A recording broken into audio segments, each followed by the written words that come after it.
Hello, my name is Lloyd Chapman, and I'm the president and founder of the American Small Business League. And we had a case in federal court in San Francisco, an injunction to stop the SBA from giving federal small business contracts to Fortune 500 firms, and to stop the SBA from fabricating the government's compliance with the 23% small business contracting goal by excluding 2/3 of the federal acquisition budget.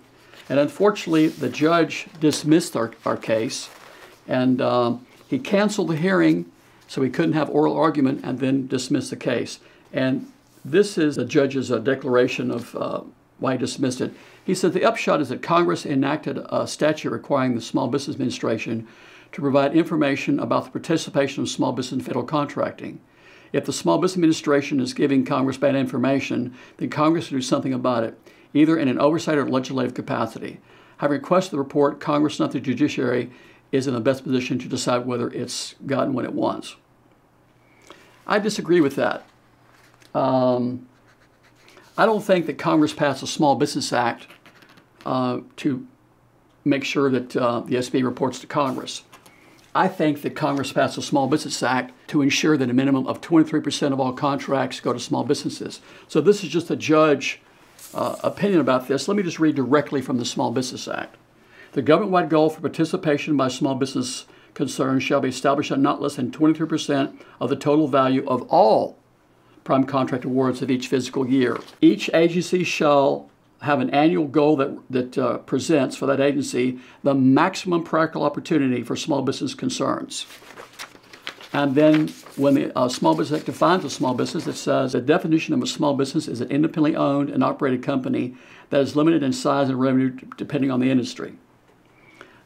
The largest size standard for any small business is, I believe, 1,500. And probably 90% of the small business categories is 500 or less. So I believe it's very reasonable that our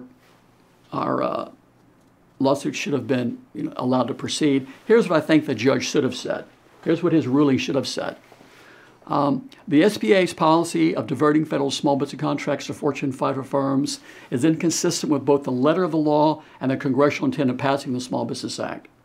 The SBA's exclusionary rule, whereby they exclude up to 2/3 of the federal acquisition budget in calculating the percentage of awards to small business, is also inconsistent with the letter of the law that requires a minimum of 23% of all contracts be awarded to small businesses. And for that reason, the SBA's motion to have the case dismissed is denied. That's what it should have said. So we'll be appealing that case to the Ninth Circuit Court of Appeals before the end of October. And I think we're going to win that case. I've won about 98% of the federal cases that I've filed against the government that have gone to court. And I think we're going to win this one. And when we do, it's going to redirect over $250 billion a year in existing federal infrastructure spending back to middle-class small businesses and create about 2 million jobs a year. I'm Lloyd Chapman with the American Small Business League. Thank you.